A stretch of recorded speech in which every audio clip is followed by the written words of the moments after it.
کیونکہ ایک اسٹیج پر کئی موضوعات ہوں تو بہتر ہوتا ہے تاکہ الگ الگ لوگ الگ الگ قسم کی باتوں کو سنیں.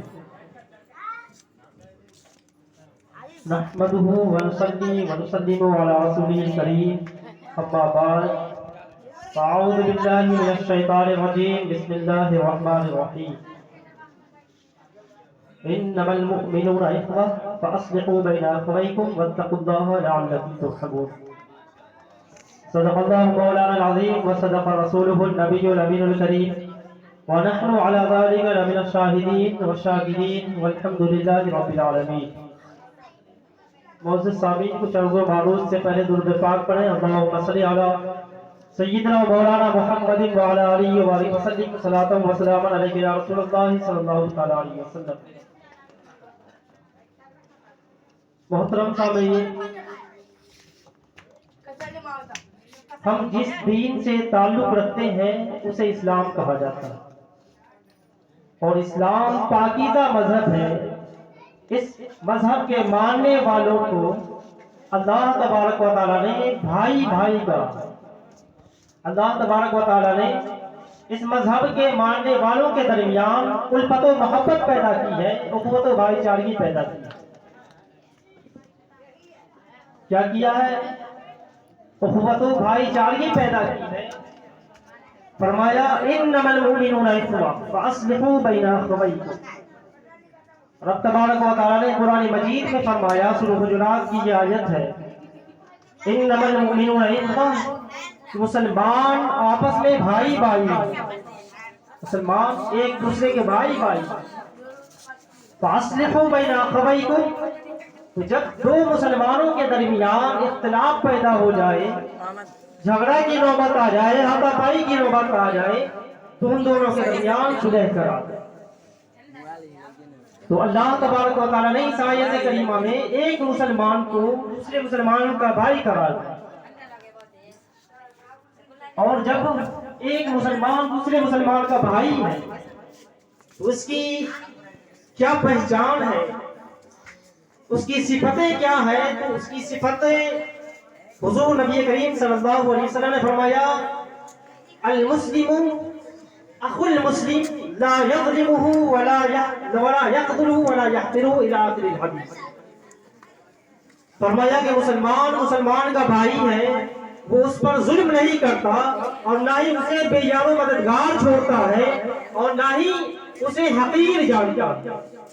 تو اس حدیث سے یہ پتا چلا کہ جو مسلمان ہوگا اپنے مسلمان بھائیوں پر ظلم نہیں کرے گا، جو مسلمان ہوگا اپنے مسلمان بھائیوں کو مجبوری کی حالت میں اسے یا بے یار و مددگار نہیں چھوڑے گا، بلکہ اسے حق الامکان مدد کرنے کی تو کوشش کرے گا. اور یہ بھی پتا چلا کہ جو مسلمان ہوگا وہ اپنے مسلمان بھائی کو کبھی بھی ذلیل نہیں کرے گا، حقیر نہیں جانے گا. اب ہم اپنے اندر غور کریں، ہم بھی ایک مسلمان ہیں. اب ہم اپنے اندر غور کریں کہ ہمارے اندر کتنا ایمان بچا ہوا ہے، ہمارے اندر کتنا ایمان ہے. ہم غور کریں تو جب ہم اپنے اندر غور کرتے ہیں، اپنے گریبان میں دھانکتے ہیں اور دیکھتے ہیں کہ ہمارے اندر کتنا ایمان ہے، تو ہمیں بس یہی نظر آتا ہے کہ ہم دوسرے پر ظلم بھی کرتے ہیں. ہمیں یہ نظر آتا ہے کہ جب دوسرا کوئی پریشان ہوتا ہے، کوئی مجبوری کی حالت میں ہوتا ہے، تو ہم اسے بے یار و مددگار چھوڑ دیتے ہیں. اور ہمیں اپنے اندر جب دیکھتے ہیں تو ہم یہ بھی ہمیں نظر آتا ہے کہ ہم دوسروں کے حقارت کی نگاہ سے دیکھتے ہیں، حقیر جانتے ہیں اور اسے رسوا کرنے کی چکر میں لگے رہتے ہیں، اس کی عیب جوئی کرتے ہیں، اس کی غیبت کرتے ہوئے. کیا اسلام اس بات کی اجازت دیتا ہے؟ اسلام اس بات کی اجازت دیتا ہے کہ ایک مسلمان دوسرے مسلمان پر ظلم کرے؟ کیا اسلام اس بات کی اجازت دیتا ہے کہ ایک مسلمان دوسرے مسلمان کو بے یار و مددگار چھوڑ دے؟ کیا اسلام اس بات کی اجازت دیتا ہے کہ ایک مسلمان دوسرے مسلمان کی تذلیل کرے، ذلیل و خوار کرے، رسوا کرے، اس کی عیب جوئی کرے، اس کو برا نام سے پکارے؟ نہیں. اسلام ان تمام چیزوں سے منع کرتا ہے، اور ان تمام چیزوں کو اس لیے منع کرتا ہے اس لیے کہ یہ تمام چیزیں حرام ہیں اور حرام کاج و جہنم میں لے جانے والا عمل ہے. تو جب ایک مسلمان دوسرے مسلمان کا بھائی ہے تو ہمیں چاہیے کہ اپنے مسلمان بھائیوں کے ساتھ ویسا ہی سلوک کرے جیسا کہ اپنے حقیقی بھائیوں کے ساتھ کرتے ہیں. کہ جب اپنے حقیقی بھائیوں کو دیکھتے ہیں کہ تکلیف میں مبتلا ہے تو ہمیں بھی تکلیف ہوتی ہے، پریشان حال دیکھتے ہیں تو ہمیں بھی پریشانی ہوتی ہے، بے چینوں کے قرار دیکھتے ہیں تو ہمیں بھی بے قراری ہوتی ہے۔ ایسے ہونا چاہیے ایک مومن کو کہ جب کوئی مومن بیمار پڑتا ہے تو ہم بیمار ہوتے ہیں، یعنی ہمارا دل جو ہے تڑپ اٹھے۔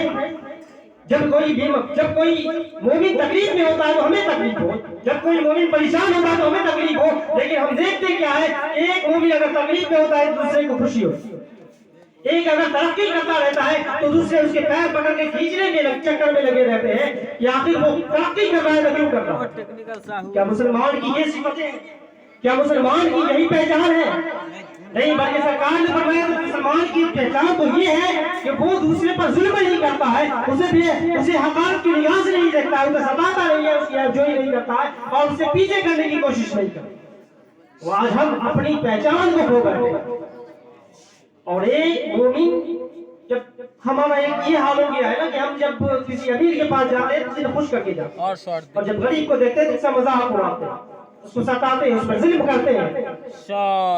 ان تمام چیزوں کو ہم اپنے اندر سے جب تک دور نہ کریں گے تو اخوت و بھائی چارگی اس وقت تک قائم نہیں ہوگی۔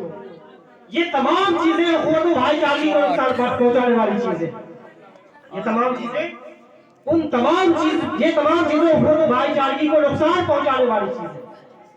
اس لیے ہمیں چاہیے کہ ہم ان تمام چیزوں کو دور کر دیں، تب جا کے ہمارے اندر اور ہمارے معاشرہ کے اندر امن و سلامتی قائم ہو سکتی ہے۔ اگر ہم چاہتے ہیں کہ ہمارے معاشرے کے اندر امن و سلامتی ہو تو دوسروں کی تذلیل نہ کریں، تحقیر نہ کریں، دوسروں کو رسوا نہ کریں، دوسرے کو برے لفظ سے نہ پکاریں، دوسرے کو عیب جوئی نہ کریں اور اس کی غیبت نہ کریں۔ اور ہمارے اندر جو خرابیاں ہیں نا، ان خرابیوں میں سے ایک خرابی یہ ہے کہ ہم دوسرے کا مذاق نہیں اڑاتے، دوسرے کی استہزاء بھی کرتے ہیں، مذاق اڑاتے ہیں۔ یہ مذاق اڑانا بھی اخوت و بھائی چارگی کے لیے نقصان دہ ہے، کیونکہ اس میں دوسرے کی دل آزاری ہوتی ہے، اور جس کا دل دکھے گا تو آپ سے جھگڑا کرے گا، یقیناً جھگڑا کرے گا، جب جھگڑا کرے گا تو عادت پھوٹ پڑ جائے گی، امن و سلامتی نہیں رہ جائے گی، معاشرہ کے اندر فتنہ و فساد پیدا ہو جائے گا۔ جو مذاق اڑانا ہے، اسلام نے اس سے بھی منع فرمایا۔ قرآن مجید میں رب تبارک و تعالیٰ فرماتا ہے یا ایھا الذین آمنوا لا یسخر قوم من قوم عسى ان یکونوا خیرا منهم، فرمایا ایمان والو، مرد پر نہ ہنسے، ہو سکتا ہے کہ وہ جس پر ہنسا جا رہا ہو اس سے بہتر جو ہنس رہا ہے، وہ جس پر ہنسا جا رہا ہو اس کے اندر اتنا تقویٰ ہو، اس کے اندر اتنی صداقت ہو کہ رب تبارک و تعالیٰ کی بارگاہ میں محبوب و مقبول ہے، کہ رب تبارک و تعالیٰ کی بارگاہ میں اگر دعا کرے تو اس کی دعا کو قبول کر دیا جاتا ہے۔ اس لیے اللہ تعالیٰ نے فرمایا کہ کسی پر ہنسو نہ، اور مرد کا تو یہاں ذکر فرمایا، اس لیے یہ کہا یہاں تو مرد کا ذکر فرمایا، اس کے بعد جو ہے مرد کو تو مخاطب کیا ہی، لیکن عورت کو بھی مخاطب کیا۔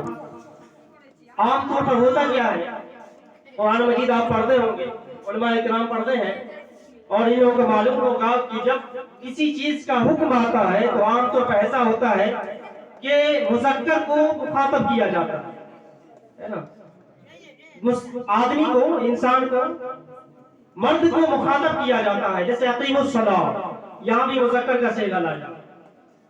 اس کے بعد لا تجسسوا ولا یغتب، اس کے بعد فرمایا ولا تلمسوا انفسکم ولا تنابزوا بالالقاب۔ ان تمام میں دیکھیں تو مذکر کو مخاطب کیا ہے، یہاں عورتوں کو مخاطب نہیں کیا، یہاں مرد کو مخاطب کیا۔ آپ غور کریں، لیکن جب استہزاء کی بات آئی، جب ہنسی کی بات آئی تو رب تبارک و تعالیٰ نے مرد کو الگ سے مخاطب کیا، عورتوں کو الگ سے مخاطب کیا، فرمایا وَلَا نِسَاءٌ مِّن نِّسَاءِ عَسَىٰ أَن يَكُنَّ خَيْرًا مِّنْهُنَّ، فرمایا عورتیں عورتوں پر بھی نہ ہنسے، عورتیں عورتوں کا بھی مذاق نہ اڑائے، ہو سکتا ہے کہ وہ عورتیں جن کا مذاق اڑایا جا رہا ہو وہ ان تمام عورتوں سے بہتر ہو اللہ تبارک و تعالیٰ کی بارگاہ میں جو مذاق اڑائے۔ تو یہاں مخاطب مرد کو بھی کیا اور عورتوں کو بھی کیا، تو اس سے پتہ یہ چلا کہ یہ معاملہ اتنا زیادہ سخت ہے، جتنا معاملہ اور جتنا زیادہ سخت دوسرا معاملات نہیں، کیونکہ دوسرے معاملات میں صرف مذکر کو مؤنث کو مخاطب نہ کیا، صرف مذکر کو مخاطب کیا ہے، صرف مرد کو مخاطب کیا ہے. جب یہاں مرد اور عورتوں کو بھی مخاطب کیا جا رہا ہے تو یہاں اس سے پتہ یہ چلا کہ یہ معاملہ بہت سخت ہے، اس لیے اس چیز کو ہم اپنے اندر سے دور کریں. کیا فرمایا کہ مرد پر نازے ہو سکتا ہے کہ وہ اس سے بہتر ہو جو ہنس رہا ہے، کیونکہ سرکار دو عالم صلی اللہ علیہ وسلم نے فرمایا کہ کچھ لوگ ایسے ہیں جن کے بال بکھرے ہوئے رہتے ہیں، گرد آلود ہوتے ہیں، ان کے پاس صرف دو پرانی چادریں ہوتی ہیں، انہیں کوئی پناہ نہیں دیتا، لیکن رب تبارک و تعالیٰ کی بارگاہ میں اس کا مقام و مرتبہ یہ ہوتا ہے کہ اگر وہ اللہ تبارک و تعالیٰ پر قسم کھا لے تو اللہ تبارک و تعالیٰ اس کی قسم کو سچا کر دے گا. اس لیے ہمیں چاہیے کہ ہم کسی پر نہ ہنسیں، کسی کا مذاق نہ اڑائیں، کیونکہ ہم مذاق اڑائیں گے تو ہماری جو پہچان ہے، جو مسلمان کی جو پہچان ہے، یہ نہیں ہے کہ کسی کا مذاق اڑایا جائے، بلکہ آپس میں اتحاد و اتفاق کے ساتھ رہیں، متحد ہو کر رہیں. اب یہ آیت جو میں نے پڑھی ہے، تو پہلے تو میں نے پڑھی انما المؤمنون اخوہ، مسلمان آپس میں بھائی ہیں. اس کے بعد جو ہے پہلے تو اللہ تبارک و تعالیٰ نے اخوت و بھائی چارگی کی تعلیم دی کہ مسلمان آپس میں بھائی ہیں. اس کے بعد آپ آئے جو اوپر ذکر میں وہ جانتے ہوں گے، اس کے بعد جو آیت ہے، باقی اسی آیت میں 1 2 3 جگہ، اور اس کے بعد آیتیں ہیں، ان تمام آیتوں میں ان چیزوں کا ذکر کیا ہے جن سے اخوت و بھائی چارگی کو نقصان پہنچتا ہے، اور ان تمام چیزوں سے روکا گیا. یہ تمام کام نہ کریں. میں ایک کے بعد دوسرا میں بتاؤں گا کیا ہے. تو پہلے آپ یہ سن لیں کہ اس آیت کریمہ کی شان نزول کیا.